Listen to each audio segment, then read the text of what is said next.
નમસ્કાર વિદ્યાર્થી મિત્રો, શાળા નૂતન વિદ્યાપીઠ મહુવા, જિલ્લો ભાવનગર, હું પારુલ કાતરિયા. આજના વિડિયો લેક્ચરમાં આપ સૌનું સ્વાગત છે. ધોરણ 10 વિજ્ઞાન જેની અંદર વિદ્યાર્થી મિત્રો આપણે ચેપ્ટર 3 જે છે એ અભ્યાસ કરી ચૂક્યા છીએ, જે જીવ વિજ્ઞાનના ચેપ્ટરો હતા, જેમાં આપણે 6થું ચેપ્ટર, 7મું ચેપ્ટર અને 8મું ચેપ્ટર, આ 3 ચેપ્ટરો વિશે વિદ્યાર્થી મિત્રો આપણે ચર્ચાઓ કરી છે. તો હવે પછી આપણે નવા ચેપ્ટર સાથે નવી વાતો જે છે એ કરીશું. તો વિદ્યાર્થી મિત્રો, હવે આપણે ધોરણ 10 ના વિજ્ઞાનની અંદર એમાં બાયોલોજીના જે ચેપ્ટરો છે તેમાં આપણે થોડુંક હવે પર્યાવરણના ચેપ્ટરો તરફ આગળ વધીશું. તો વિદ્યાર્થી મિત્રો, આજનું આપણું ચેપ્ટર છે ચેપ્ટર નંબર 15, આપણું પર્યાવરણ, કે જે પર્યાવરણને લગતું સંપૂર્ણ ચેપ્ટર છે. તો વિદ્યાર્થી મિત્રો, આપણા ચેપ્ટર નંબર 15 જે છે આપણું પર્યાવરણ, તે ખૂબ જ સરળ છે અને આમાં ઝડપથી માર્ક તમે જે છે એ કવર કરી શકો તેવું ચેપ્ટર છે. ખૂબ જ નાનું, ખૂબ જ સરળ અને માર્ક કવર કરી શકાય તેવું વિદ્યાર્થી મિત્રો ચેપ્ટર છે. તો આપણે આ ચેપ્ટરને ખૂબ જ કાળજીપૂર્વક જે છે એ વાંચીશું, લખીશું અને અભ્યાસ જે છે એ કરીશું. તો વિદ્યાર્થી મિત્રો, ચેપ્ટર નંબર 15 ને આપણે આગળ વધારીએ તો આપણે ચેપ્ટર નંબર 15 માં કઈ કઈ બાબતો વિશે અભ્યાસ કરવાનો છે તેના વિશે આપણે સૌપ્રથમ જોઈએ. તો ચેપ્ટર નંબર જે 15 છે આપણું પર્યાવરણ, તેમાં આપણે અભ્યાસના મુદ્દાઓ તરીકે ચર્ચા કરીએ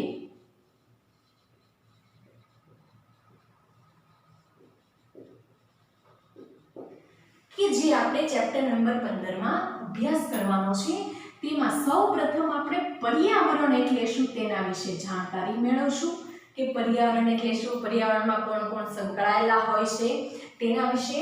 ત્યારબાદ જે નિવસન તંત્ર બને છે,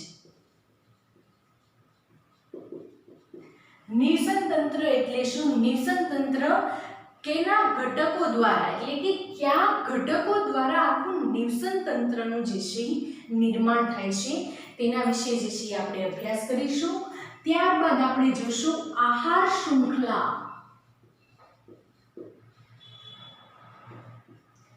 આપણને ખ્યાલ છે વિદ્યાર્થી મિત્રો, આપણે જે ખોરાક મેળવીએ છીએ, આપણે જે ખોરાક ગ્રહણ કરીએ છીએ તે આપણે કોઈ અન્ય સજીવ એટલે કે વનસ્પતિમાંથી પ્રાપ્ત કરવો પડે છે.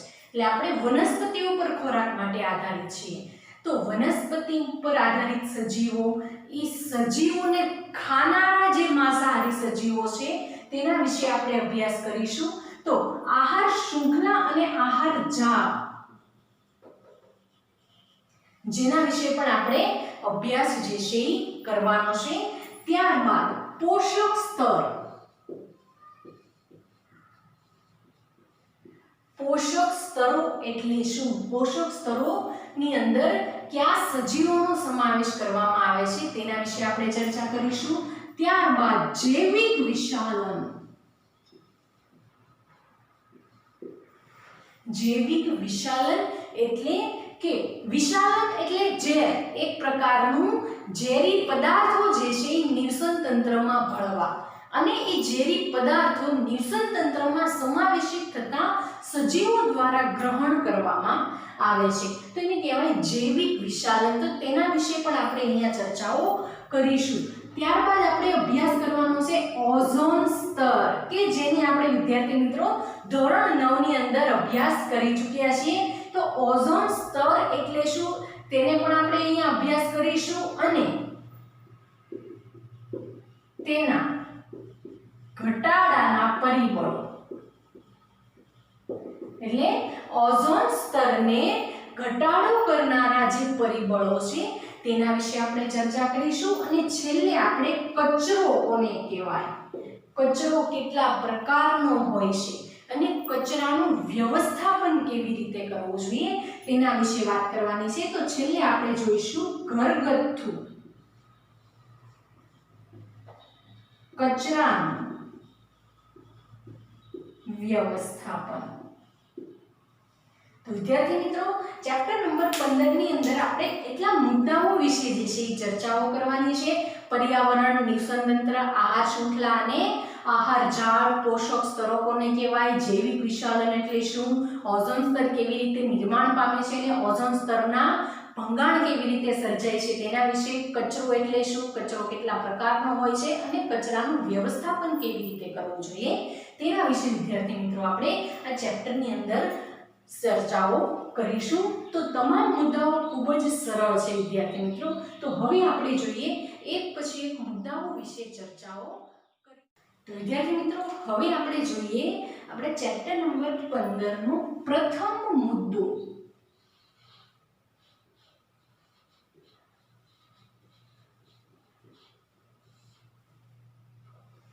पर्यावरण એટલે શું, पर्यावरणની અંદર क्या क्या સજીવોનો સમાવેશ થાય। તો વિદ્યાર્થી મિત્રો पर्यावरण એટલે આપણે સામાન્ય રીતે સમજીએ કે જે સજીવો પૃથ્વી ઉપર વસવાટ જે છે ધરાવે છે, જેની અંદર એક કોષીય સજીવ એટલે કે સૂક્ષ્મ જીવાણુ, બેક્ટેરિયા, વાયરસ થી લઈ અને માનવ સહિતના તમામ સજીવો જે છે એક જ નિવસન તંત્રમાં એક જ જે છે પૃથ્વીની અંદર વસવાટ કરે છે કે જેને આપણે पर्यावरण તરીકે ઓળખીએ। તો पर्यावरणની સચોટ વ્યાખ્યા શું કરી શકાય તેના વિશે આપણે જે છે જોઈએ। તો पर्यावरण એટલે શું, તો पर्यावरणની વ્યાખ્યા આપણે કરીશું તો કે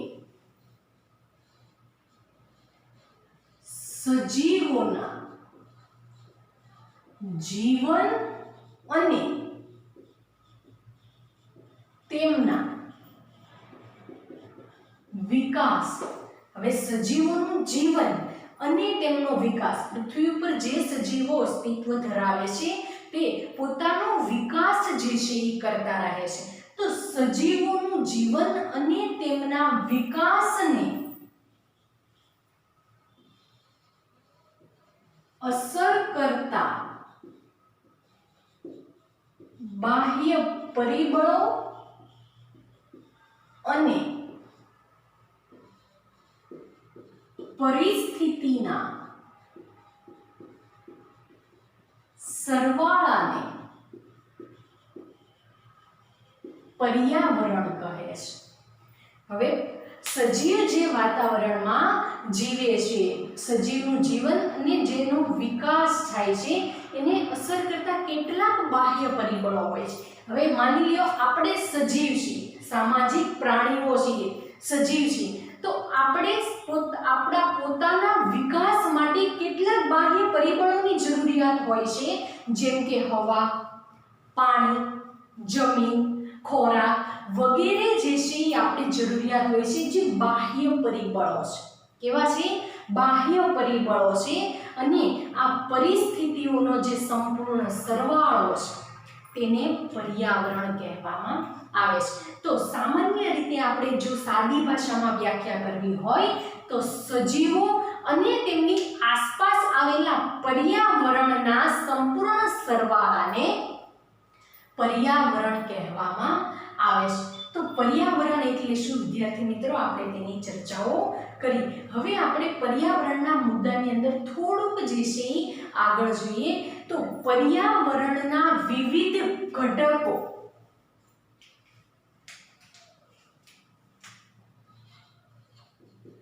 पर्यावरणના વિવિધ ઘટકો। હવે વિવિધ ઘટકો એટલે શું વિદ્યાર્થી મિત્રો? पर्यावरणના વિવિધ ઘટકો ક્યાં ક્યાં હોઈ શકે? નિવસન તંત્રના વિવિધ ઘટકો ક્યાં ક્યાં હોઈ શકે છે? તો पर्यावरणના વિવિધ ઘટકો તરીકે વિદ્યાર્થી મિત્રો આવશે જૈવિક અને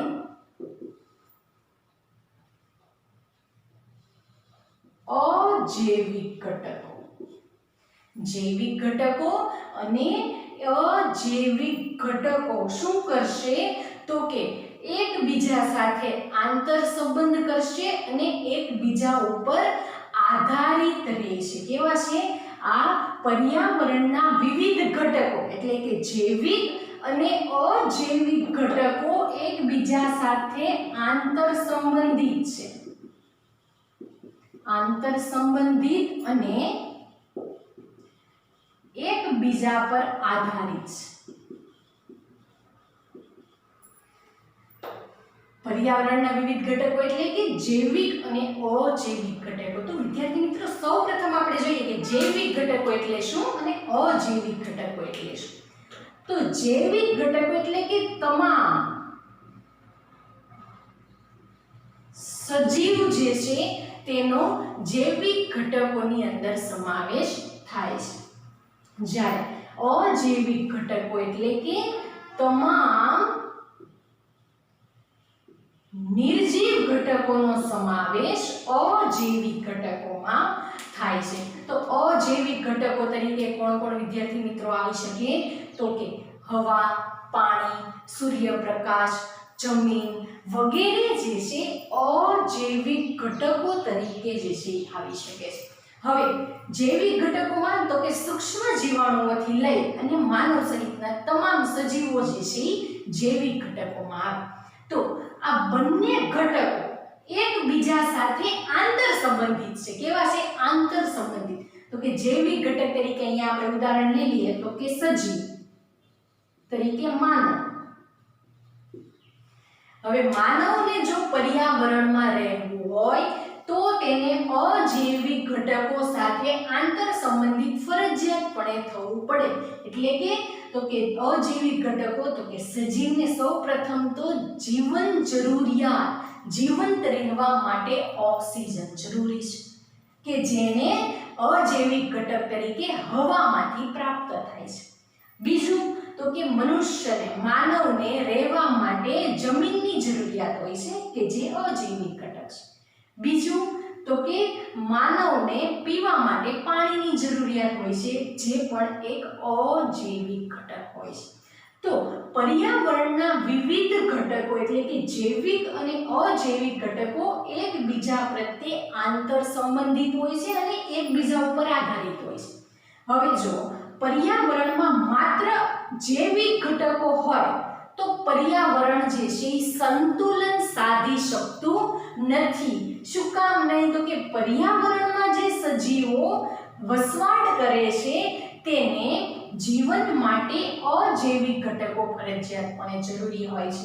હવે જો પર્યાવરણમાં માત્ર અજૈવિક ઘટકો જ હાજર હોય અને જૈવિક ઘટકો હાજર ન હોય તો પણ પર્યાવરણ સંતુલન સાધી શકતું નથી, કારણ કે પર્યાવરણમાં રહેલા અજૈવિક ઘટકો પણ જૈવિક ઘટકો ઉપર આધાર રાખતા હોય છે। તેથી પર્યાવરણની અંદર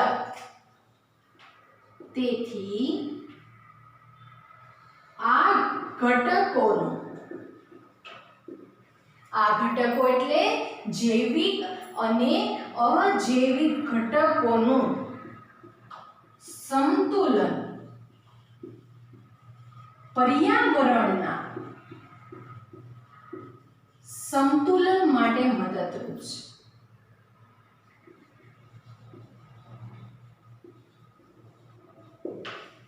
તેથી જો પર્યાવરણને બેલેન્સ કરવું હોય, એને સંતુલનમાં રાખવું હોય તો જૈવિક અને અજૈવિક જે પર્યાવરણના ઘટકો છે તેને પણ સંતુલનમાં રાખવા ખૂબ જ અગત્યના હોય છે।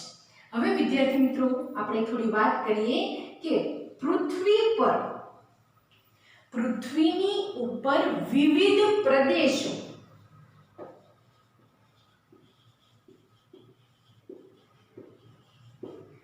પૃથ્વી ઉપર વિવિધ પ્રકારના પ્રદેશો જે છે આવેલા હોય છે। તો દરેક પ્રદેશોની અંદર આબોહવા જુદી હોય છે। શું જુદું હોય છે? ત્યાંની આબોહવા એટલે કે ત્યાંનું જે છે વાતાવરણ સંપૂર્ણ દરેક દેશોની અંદર જુદું હોય છે। ક્યાંક ઠંડુ હોય છે, ક્યાંક બરફવાળું હોય છે વગેરે જેવા આબોહવાની અંદર આપણને તફાવતો જોવા મળે છે। ત્યારબાદ ભૂમિ પ્રકારમાં પણ તફાવત હોય છે। ભૂમિ પ્રકારમાં તફાવત દરેક જગ્યાએ જુદી જુદી જે છે આપણને જમીનના પ્રકારો જોવા મળે। ક્યાંક કાળી જમીન હોય છે, ક્યાંક રાતી જમીન હોય છે। તો આ બધા જમીનના પ્રકારો છે। ત્યારબાદ ભૂતલીય એટલે કે જમીનની નીચેના જે ભૂતલીય પરિબળો છે એ પણ બદલાતા રહે છે। એટલે કે ભૂતલીય પરિબળો પણ બદલાતા રહે છે। તો પર્યાવરણની અંદર જે પૃથ્વી છે, પૃથ્વી ઉપર વિવિધ પ્રદેશો આવેલા હોય છે। વિવિધ પ્રદેશોની આબોહવા, ભૂમિ પ્રકાર અને ભૂતલીય પરિબળોની અંદર જે છે એ બદલાવ જોવા મળે છે। ત્યારબાદ આપણે જોઈએ આ મુદ્દા પછી આપણે ચર્ચા કરીએ કે પૃથ્વી ઉપર વનસ્પતિ અને પ્રાણીઓ, પૃથ્વી ઉપર વનસ્પતિ અને પ્રાણીઓ જે છે એ શું કરશે તો કે પર્યાવરણમાં જન્મે છે। પૃથ્વી ઉપર વનસ્પતિઓ પણ પર્યાવરણમાં રહે છે, પ્રાણીઓ પણ પર્યાવરણની અંદર જ જન્મે છે, પર્યાવરણમાં રહે છે અને શું કરશે તો કે આ જે પર્યાવરણ છે એને અનુકૂલિત થાય છે અને પર્યાવરણને અનુકૂલિત થાય છે। જે સજીવ નવો ઉમેરાતો જાય છે, જે સજીવો નવા જન્મે છે એ સજીવો પર્યાવરણમાં જ રહે છે, પર્યાવરણમાં જ એનો વૃદ્ધિ અને વિકાસ થાય છે અને બદલતા પર્યાવરણની સાથે તે અનુકૂલન સાધે છે। વધારે ઠંડી પડે તો પણ એ અનુકૂલન સાધી શકે છે, ખૂબ જ ગરમી જે છે એ પડે તો પણ સજીવો પોતાનું અનુકૂલન સાધી શકે છે।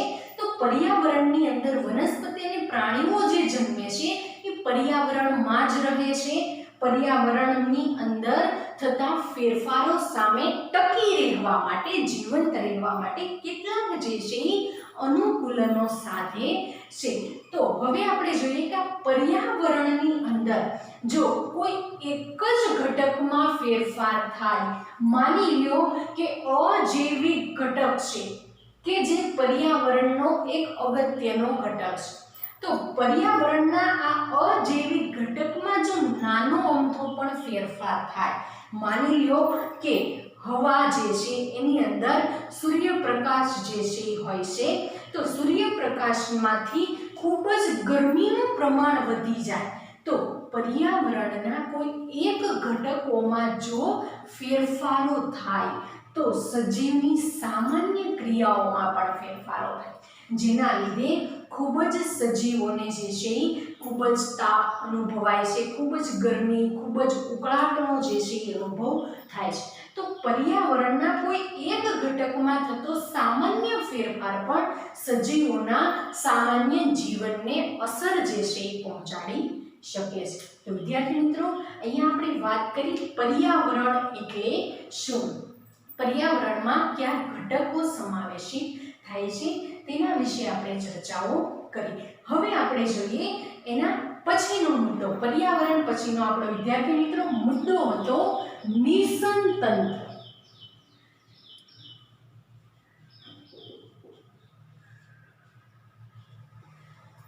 તો નિષન તંત્ર એટલે શું, નિષન તંત્રમાં કોનો સમાવેશ જે છે એ થાય તેના વિશે આપણે જોઈએ। તો સૌપ્રથમ વિદ્યાર્થી મિત્રો આપણને નિષન તંત્રની વ્યાખ્યા જે છે એ ખ્યાલ હોવી જોઈએ। તો આપણે જોઈએ સૌપ્રથમ નિષન તંત્રની વ્યાખ્યા શું કહેવા માંગે છે। વિદ્યાર્થી મિત્રો, એક માર્કની દ્રષ્ટિએ ખૂબ જ અગત્યનો જે છે એ પ્રશ્ન છે નિષન તંત્રની વ્યાખ્યા, અથવા તો આખો પ્રશ્ન ટૂંકનોંધ સ્વરૂપે પૂછાઈ શકે, 2 માર્કમાં ટૂંકનોંધ લખો નિષન તંત્ર એટલે શું। તો સૌપ્રથમ આપણે તેની વ્યાખ્યા શીખીશું કે બધા સજીવો, હવે બધા સજીવોની અંદર કોનો સમાવેશ થાય તો બધા સજીવોની અંદર આવશે સૂક્ષ્મ જીવો, વનસ્પતિઓ અને માનવ સહિતના તમામ પ્રાણીઓ, બધા જ સજીવો કે જેની અંદર સૂક્ષ્મ જીવો, વનસ્પતિઓ અને માનવ સહિતના તમામ પ્રાણીઓ અને તેમની સાથે સંકળાયેલા ભૌતિક તેમની સાથે સંકળાયેલા ભૌતિક પર્યાવરણ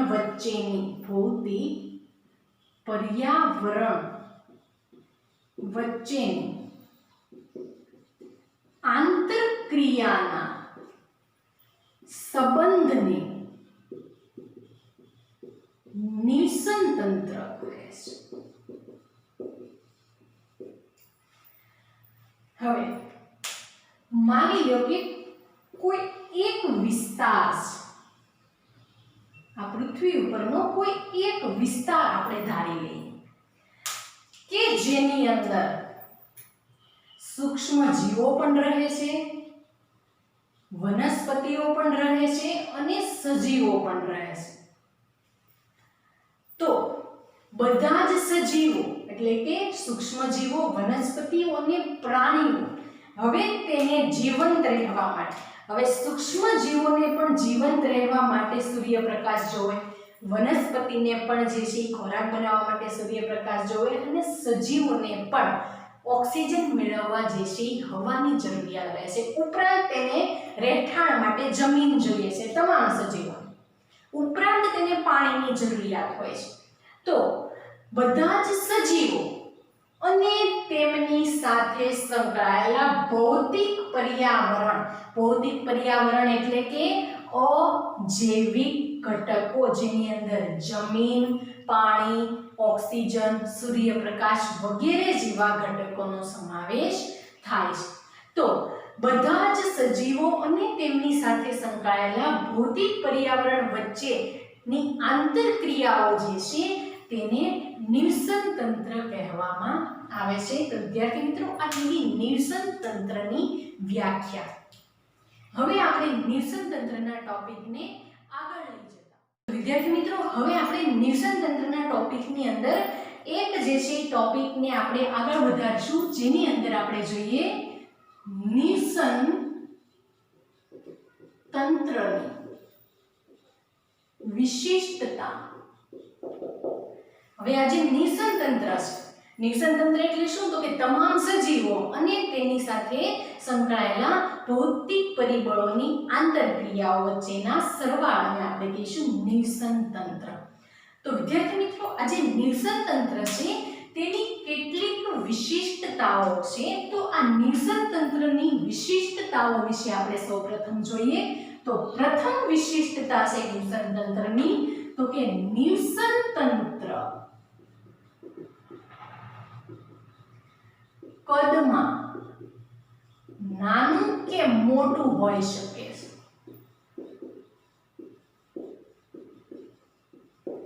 હવે નિવસન તંત્ર કદમાં નાનું કે મોટું વિદ્યાર્થી મિત્રો કઈ રીતે હોઈ શકે? તો હવે તમે વિદ્યાર્થી મિત્રો ઉદાહરણ જોઈએ કે એક તળાવ છે. તળાવની અંદર પણ જે છે સૂક્ષ્મ જીવો, લીલ, ફૂગ, બેક્ટેરિયા, જલજ વનસ્પતિઓ વગેરે જે છે તળાવની અંદર પણ વિકાસ પામે છે. તો એ નિવસન તંત્ર. હવે નદી લઈ લઈએ તો નદીની અંદર પણ કેટલાક જીવાણુઓ હોય, કેટલીક જલજ વનસ્પતિઓ હોય અને અન્ય સૂક્ષ્મ જીવાણુ હોય છે. તો નદીનું નિવસન તંત્ર, તળાવનું નિવસન તંત્ર અને દરિયાનું નિવસન તંત્ર. દરિયો જે છે એ ખૂબ જ વિશાળ છે. તો દરિયાની અંદર વિવિધ પ્રકારના અસંખ્ય સજીવો જે છે એ વસવાટ કરે છે. જે પૃથ્વી ઉપર એટલે કે જમીન ઉપર જેટલા સજીવો વસવાટ કરે છે એટલા જ સજીવો દરિયાની અંદર પણ જે છે એ વસવાટ કરે છે. તો ઝરણામાં રહેતા સજીવો હોય તો એને ઝરણાનું નિવસન તંત્ર કહેવાય. તળાવમાં રહેતા સજીવો હોય તો એને તળાવનું નિવસન તંત્ર કહેવાય. દરિયામાં રહેતા સજીવો હોય તો એને દરિયાઈ નિવસન તંત્ર કહેવામાં આવે છે. તો આ જે નિવસન તંત્ર જે બને છે દરિયામાં રહેતા સંપૂર્ણ સજીવો અને દરિયામાંથી જે છે ઓક્સિજન મેળવે, પાણી મેળવે છે. તો આ જે સજીવો જે છે જ્યાં વસવાટ કરે છે ત્યાં પોતાનું નિવસન તંત્ર જે છે ઓટોમેટિક સ્થપાઈ જાય છે. તો નિવસન તંત્ર કદમાં નાનું કે મોટું હોઈ શકે છે. તો આ નિવસન તંત્રની પ્રથમ વિશિષ્ટતા થઈ.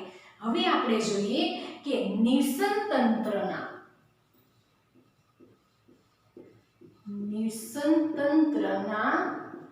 સજીવો તેમની ભૌતિક પર્યાવરણ વચ્ચે ચોક્કસ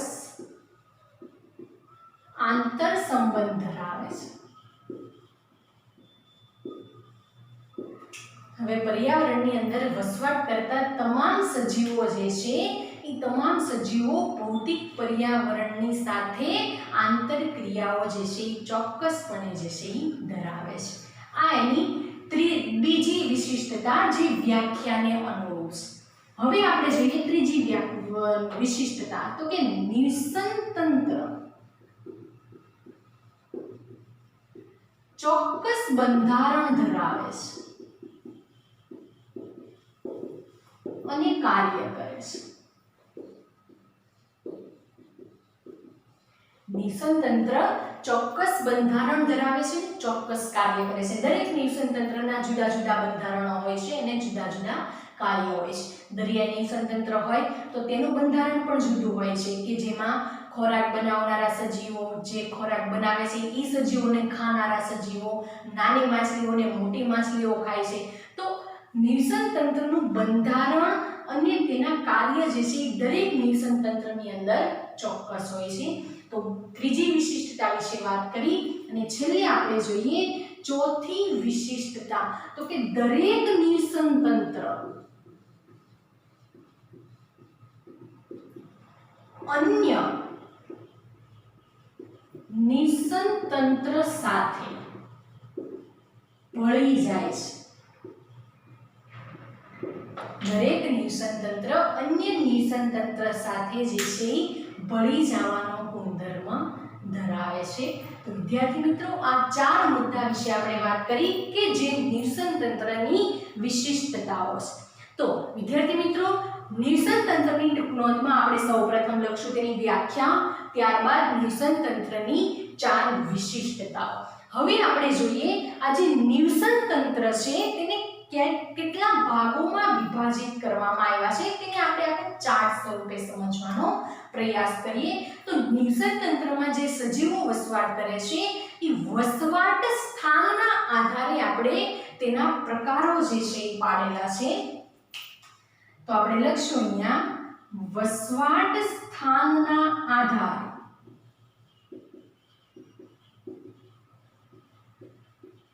નિષન તંત્રના પ્રકાર। વસવાટ સ્થાન, હવે આપણને વિદ્યાર્થી મિત્રો ખબર છે કે પૃથ્વી ઉપર પાણી અને જમીન બે વસ્તુ છે કે જેની ઉપર સજીવો એટલે કે પ્રાણીઓ વસવાટ કરે છે। કેટલાક સજીવો એવા છે કે જે જમીન ઉપર રહે છે અને કેટલાક જલજ પ્રાણીઓ એવા છે કે જે પાણીમાં રહે છે। તો વસવાટ સ્થાનના આધારે નિષન તંત્ર બે પ્રકારના છે પાડવામાં આવ્યા છે। તો વસવાટ સ્થાનના આધારે આપણે લખશું અહીંયા નિષન તંત્ર બે પ્રકારના, જેમાં સ્થલજ નિષન તંત્ર અને બીજું જલજ નિષન તંત્ર। તો સ્થલજ એટલે કે ભૂમિ જમીન ઉપરનો નિષન તંત્ર, જમીન ઉપર જે સજીવો વસવાટ કરે પર્યાવરણમાં આંતરક્રિયાઓ સાધે તો એવા નિષન તંત્રને કહેવાય સ્થલજ નિષન તંત્ર। જે સજીવો પાણીમાં રહી અને પર્યાવરણ સાથે આંતરક્રિયાઓ સાધે તો એવા નિષન તંત્રને કહેવાય જલજ નિષન તંત્ર। તો જોઈએ આપણે સ્થલજ નિષન તંત્રમાં કોનો સમાવેશ થાય તો કે સ્થલજ નિષન તંત્રમાં વિદ્યાર્થી મિત્રો આવી જંગલ, તૃણભૂમિ એટલે કે ઘાસવાળી જમીન અને રણ। તો આ તમામ જે છે એ સ્થલજ નિષન તંત્ર, જંગલોની અંદર પ્રાણીઓ વસવાટ કરે છે, અન્ય ભૌતિક પરિબળોનો એટલે કે અજૈવિક ઘટકોનો ઉપયોગ કરે છે। તૃણભૂમિ એટલે કે જમીન ઉપર પણ જે છે એ એ સજીવો વસવાટ કરે અને અજૈવિક ઘટકો સાથે આંતરક્રિયાઓ સાધે છે અને રણ પ્રદેશોમાં પણ સજીવો જે છે વસવાટ કરી અને જીવન જે છે જીવે છે. તો વિવિધ વિસ્તારોમાં સજીવો રહે છે. સ્થલજ નિવસન તંત્ર છે, પણ સ્થલજમાં પણ પ્રકારો છે. જંગલ, તૃણભૂમિ અને રણ પ્રદેશમાં રહેતા સજીવો. તો આ તમામ સજીવોનો જે છે એ ખોરાક પણ જુદો છે, તમામ સજીવોનું રહેઠાણ પણ જુદું છે. તો નિવસન તંત્રમાં રહેતા તમામ સજીવો જે છે એકબીજા સાથે આંતરક્રિયાઓ સાધે છે. તો વિદ્યાર્થી મિત્રો, વાત કરીએ આપણે સ્થલજ નિવસન તંત્રની. હવે આપણે જોઈએ જલજ નિવસન તંત્રની. તો જલજ નિવસન તંત્રને ફરી પાછા બે પેટા વિભાગમાં વિભાજિત કરવામાં આવ્યા. હવે શું કામ? તો કે વિદ્યાર્થી મિત્રો, આપણને ખ્યાલ છે પાણી બે પ્રકારના હોય છે, મીઠું પાણી અને ખારું પાણી. મીઠા પાણીની અંદર પણ અલગ સજીવો વસવાટ કરે છે અને ખારા પાણીની અંદર પણ અલગ પ્રકારના સજીવો વસવાટ કરે છે. તો આપણે જોઈએ કે જલજ નિવસન તંત્રમાં ખારા પાણીનું નિવસન તંત્ર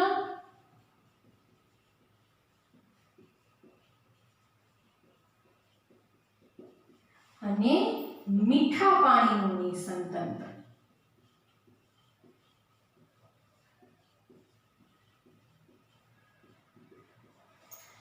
આ બે પ્રકારના નિવસન તંત્રો જે છે જલજ નિવસન તંત્રમાં આવે છે. તો ખારા પાણીના નિવસન તંત્રની અંદર વિદ્યાર્થી મિત્રો સમાવેશ થાય દરિયો, એટલે કે દરિયાઈ નિવસન તંત્ર કે જેની અંદર ખારું પાણી હોય છે. અને મીઠા પાણીના નિવસન તંત્રમાં વિદ્યાર્થી મિત્રો આવે નદી, ઝરણા, સરોવર, તળાવ વગેરે જે છે એ મીઠા પાણીનું નિવસન તંત્ર છે. તો વિદ્યાર્થી મિત્રો, આપણે વસવાટ સ્થાનના આધારે નિવસન તંત્રના પ્રકારો પાડ્યા. સ્થલજ અને જલજ. સ્થલજમાં જંગલ, તૃણભૂમિ અને રણ પ્રદેશનો સમાવેશ થાય, જ્યારે જલજ નિવસન તંત્રને પાણીના પ્રકારના આધારે બે ભાગમાં વિભાજિત પાડ્યા. ખારા પાણીનું નિવસન તંત્ર અને મીઠા પાણીનું નિવસન તંત્ર. ખારા પાણીના નિવસન તંત્રમાં દરિયાઈ નિવસન તંત્ર આવશે, જ્યારે મીઠા પાણીના નિવસન તંત્રમાં નદી, ઝરણા, સરોવર અને તળાવનો જે છે સમાવેશ થાય છે.